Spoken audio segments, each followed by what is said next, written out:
Hey guys, welcome back to Bixby's Beer Reviews. So great to have you with me here again. Now, as I've promised throughout the BBR, I'm not going to shy away from showing you guys some of the most unusual, new, cutting-edge beer styles and beer ingredient combinations that are out there. And this is definitely one for that particular set of beers. This comes to us from Edmund's Oast in Charleston, South Carolina, and this is their cereal for dinner. Now, I gotta go into the details right away so you know what's going on. This is a blonde ale that's been brewed with almonds, vanilla, lactose, and coconut. And a couple things, it is not a sour beer. This is a conventional yeast fermentation. Comes in at 5% ABV, so a relatively light blonde ale. Now, before we pour it up, a word about how I try to approach beers like this that don't really have a defined style or set of stylistic guidelines. Now, I'm not married to stylistic guidelines, even for very classic styles like a Pilsner or an English Porter. To me, those form just sort of a useful starting point for how you judge a beer. And whether a beer conforms rigidly to the style or maybe goes in a slightly new direction, I think it gives you just sort of a useful starting point to figure out whether you like the beer or not. But how do you judge a beer that doesn't have any stylistic guidelines? That might be, in this case, maybe a one of one for all the beers you're going to see in a year. And to me, what that really comes down to is you got to just take the beer on its own terms. And that means one of two things, really. One, if it's just sort of a list of unusual adjunct ingredients or malts, you just want to see if you can taste each individual ingredient in the beer and if they sort of balance with each other and with the underlying beer characteristics in a sort of harmony.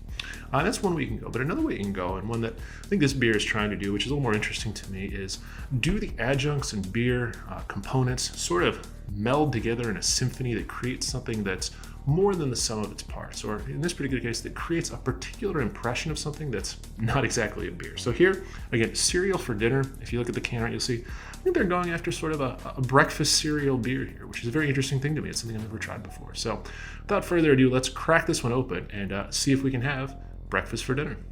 So as I noted, the base beer here is a simple blonde ale. And to me, that's an interesting choice for this type of beer, because if you're brewing a big beer with a lot of adjuncts, like say a bourbon barrel stout with chocolate and other sweet ingredients, you have a certain amount of margin for error. Because it may not be in balance, it may be too boozy, but that'll sort of cover for other flaws in the beer. But a light blonde ale shows all its flaws because it doesn't have any extra booze or hops or malts to cover for any mistakes in the brewing process. And ingredients that are out of balance tend to really show up right away. But let's take a look here. As I said, it's a blonde ale. You'll notice it's quite hazy, not really well filtered, and that may just be very difficult to do with all the adjuncts here. That's something you'll pretty consistently see with heavily adjuncted beers of all stripes. One interesting thing also to note is that there is a bit of a persistent head here, which is difficult to do with some brewing techniques that use nuts or other high-fat ingredients. At any rate, that's what it looks like. Let's give it a smell. So I'd say on the whole, a very subtle aroma. I get coconut mostly up front, and I get almond, a little bit maybe of a sweeter note of almond, something like a marzipan, but it's very subtle. It is not overwhelmingly sweet or a cloyingly sweet aroma. It's just sort of generally almost like a sort of a butter cookie. Let's give it a taste.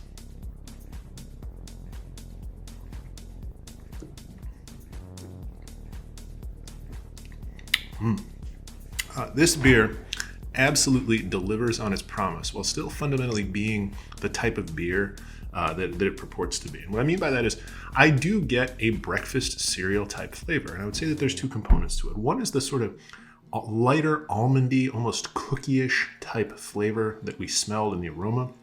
And the other is an underlying creaminess. And I think that that's probably more so the vanilla and a little bit of the lactose. But it has a sort of cereal and milk type flavor going on in about equal parts. And I think that that's a very interesting thing. It's something I've not had before. I would say that as far as the lactose goes, it does have a medium body, which helps to convey some of those sweeter, creamier, more dessertish almost flavors. But at the end of the day, it finishes quite dry.